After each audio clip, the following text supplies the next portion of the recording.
Hi hello friends, இன்றைக்கி நம்ம என்ன பார்க்க போகிறோம்னா கோழி வந்ததால் உருவான சிவன் கோயிலை பற்றி தான் பார்க்க போகிறோம். இந்த கோயிலை பற்றி ஃபுல் டீட்டெயில்ஸும் இந்த வீடியோவில் சொல்கிறேன். வீடியோ ஸ்கிப் பண்ணாமல் பாருங்கள். வாங்க வீடியோக்குள்ளே போகலாம். சப்ஸ்கிரைப் பண்ணாங்க சப்ஸ்கிரைப் பண்ணிட்டு பாருங்கள். கோயில் கரெக்டாக எங்கே லொக்கேட்டாக இருக்குதுன்னு பார்த்தீங்கன்னா, திருச்சி மாவட்டத்தில் உள்ள ஒரையூர் ஊரில் வந்து பஞ்சவர்ண சுவாமி கோயில் தான் இந்த கோயில். சுவாமி கோயில் வந்து ஒரு சிவன் கோயில் ஆகும். இந்த கோயில் வந்து இதோட முக்கியமான ஓப்பனிங் க்ளோசிங் டைம் பார்த்தீங்கன்னா காலைல 5:30 மணிலேருந்து மதியம் 12:30 வரையும், அப்புறம் திருப்பி மாலை 4 மணிலேருந்து இரவு 8:30 மணி வரையும் இருக்கும்.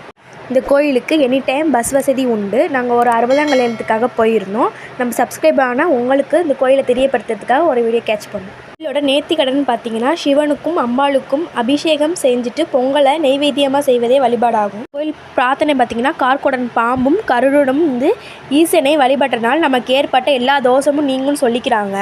கிடைச்ச பிரம்மனே வந்து இந்த கோயிலுக்கு நேராக பூஜை செய்திருந்தால் வந்து இந்த கோயிலோட சிறப்புன்னு சொல்லிக்கிறாங்க. அதேமாதிரி நம்ம என்ன தொழில் தொடங்கினாலும் வெற்றி பெறுவோம்னு இந்த கோயிலோட இது ஐதீகம். இல்லை திருவிழாக்கள்னு பார்த்திங்கன்னா, சித்ரா பௌர்ணமி, நவராத்திரி, திருவாதிரை, மகா சிவராத்திரி, பங்குனி உத்திரம் இது மாதிரி நடக்குங்க. நூற்றாண்டில் பாண்டிய மன்னரால் கட்டப்பட்ட ஒரு சிவன் ஆலயமாகும். சிவனின் தேவார பாடல் பெற்ற 274 சிவாலயத்தில் ஒரு அருள்மிகு இந்த கோயில் பஞ்சவர்ண கோயில் ஒன்றாகும். வரலாறுன்னு பார்த்திங்கன்னா, சோழ மன்னன் வந்து பட்டத்து யானை மீது ஒரே வந்து வளம் வந்த அவரை ஏறி வந்த யானை வந்து மதம் பிடிச்சு எல்லாத்தையும் துன்புறுத்துச்சு.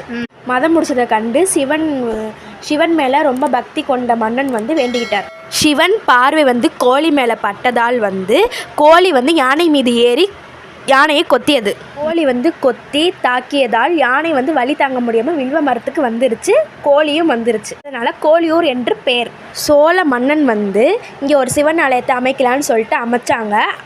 அந்த கோயிலோட வலதுபுறத்தில் வந்து சுவத்தில் வந்து யானை மதத்தை கோழி அடக்கும் சிற்பம் வந்து கட்டியிருக்காங்க. ஃப்ரெண்ட்ஸ், எங்களால் முடிஞ்ச அளவு கவர் பண்ணியாச்சு. ஆல்ரெடி இந்த கோயில் போயிருந்தீங்கன்னா கமெண்ட் பண்ணுங்கள். தேங்க்யூ ஃபார் வாட்சிங். நெக்ஸ்ட் வீடியோவில் பார்க்கலாம். பாய்.